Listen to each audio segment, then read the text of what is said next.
merci d'être là et de continuer à partager mes découvertes. Je viens de passer une semaine remplie de joie et de bonheur grâce à tous vos commentaires. Il y avait de belles mots par-ci et par-là et je vous en remercie parce que cette semaine, j'avais particulièrement besoin car je me suis mis dans un travail sur moi-même, sur une petite habitude que j'essaie de changer depuis des années mais que je n'arrive pas. Et c'est le fait de me lever plus tôt. Mais tous ceux qui me connaissent savent que me lever tôt pour moi c'est un défi extraordinaire. Et pour mon exercice, j'ai eu besoin d'appeler un vieil ami le réveil matin. Je mets mon réveil matin à une heure précise. Et je ne sais pas pour quelle raison le lendemain, c'est tellement difficile pour moi comprendre que c'est moi-même qui a mis le réveil matin, que si je l'ai mis, c'est parce qu'il y a quelque chose en particulier que j'ai besoin de faire le matin et que j'ai besoin de me lever plus tôt.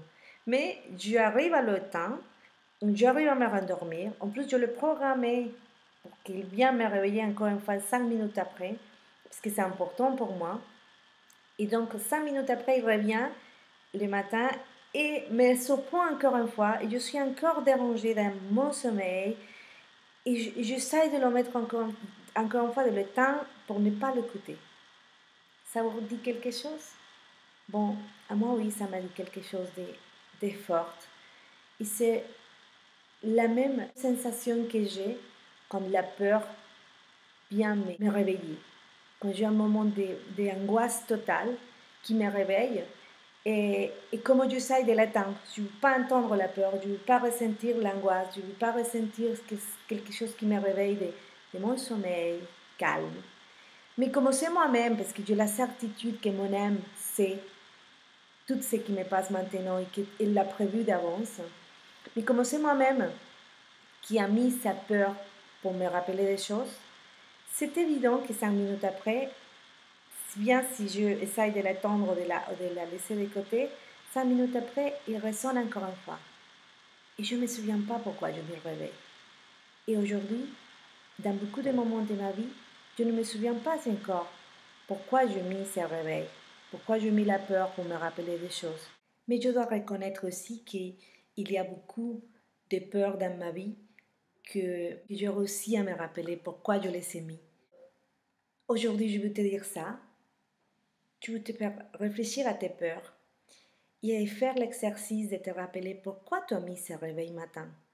Il y a quelque chose d'important que tu dois faire avec ces peurs. C'est simplement un outil que toi-même as programmé pour te réveiller à quelque chose d'important. Et souviens-toi, si tu éteins le réveil matin, il va résonner encore une fois. Tant mieux, parce que s'il revient, et si c'est une peur qui revient, c'est parce que tu savais que c'est important de te réveiller. Cherche tes peurs et essaye de te rappeler.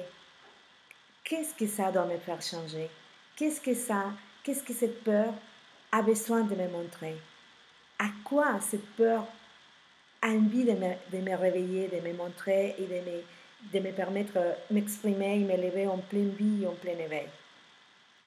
J'essaye de faire des messages toutes les semaines. J'imagine qu'il y aura des semaines où j'aurai rien à vous dire, mais aujourd'hui, j'avais vraiment envie de partager ça. Je vous encourage à laisser des messages, à laisser des commentaires. J'aime bien les lire, mais des fois, je n'arriverai pas à tout répondre. Mais c'est pas grave. C'est vrai que pour mon ego, c'est sympa à lire vos encouragements. Mais ce qui est vraiment important, c'est tous les gens qui arriveront à lire votre message et que comme ça, comme vous vous êtes inspiré pour mon message, ces gens vont s'inspirer. Et petit à petit, on commencera à passer le message ailleurs. Je vous embrasse, je vous dis merci et ciao.